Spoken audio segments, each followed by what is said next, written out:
अस्सलाम वालेकुम। ज़हर ज़िंदगी ड्रामे जी दोस्तों नेक्स्ट एपिसोड जी तफ़सील सां ऐं धमाकेदार ऐं ज़बरदस्त कहानी तव्हांखे ॿुधाईंदा हलूं जेका क़िस्त अचण वारी आहे उन जी एडवांस इन्फॉर्मेशन तव्हांखे ॾींदासीं।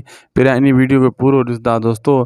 छा दोस्तों जॾहिं रबन हितां फ़रार थी वेंदो, छा हू रस्ते में पकड़ियो वेंदो या वरी हू जेको आहे हिते ई क़ाबू थी वेंदो, या फ़िलहालु हू निकिरी वेंदो जंगल जी तरफ़, यानी इन्हनि खां मोहिबारनि खां निकिरी वेंदो ऐं ओठो ॿी तरफ़ निकिरी वेंदो। रस्ते में बाद में जेको आहे रबन हज़ीको थी वेंदो। छा नेक्स्ट एपिसोड में दोस्तों ओठो मारियो वेंदो, इहो बि तव्हांखे ॿुधाईंदासीं इन नंढिड़े वीडियो में। पहिरियां हिनखे पूरो ॾिसो ऐं थी सघे त शायदि को सो लोग यूट्यूब चैनल खे ज़रूरु सब्सक्राइब कंदा। अगर फेसबुक पेज ते ॾिसी रहिया आहियो त इनखे फॉलो लाइक शेयर ज़रूरु कंदा।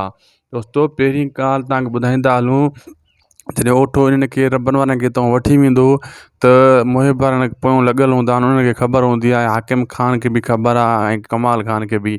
हू जेको आहे रबन वारनि खे घेरे में आणींदा आहिनि, लेकिन उतां बाक़ाइदा वरी ओठो फायरिंग कंदो आहे त रबन वारा निकिरी वेंदा आहिनि ऐं ओठो बि उतां निकिरंदो आहे। लेकिन रबन वारा ईअं सम्झंदा आहिनि त ओठो असांखे मराइण जे करे जेको आहे फायर कया आहिनि, जीअं ॿी तरफ़ वारा हेॾे भॼी अचनि त रबन वारा हेॾे आहिनि, तॾहिं हू वरी असांजे मथां फायर करे मारे विझनि कमाल ख़ान वारा।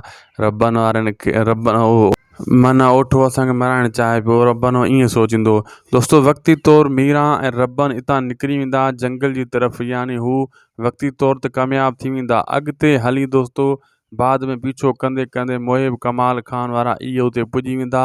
वरी मीरा ऐं रबन पकड़िजी पवंदा। इहो तव्हां अॻी क़िस्त खां पोइ ॾिसंदो जेका कहाणी असां तव्हांखे एडवांस में ॿुधायूं था।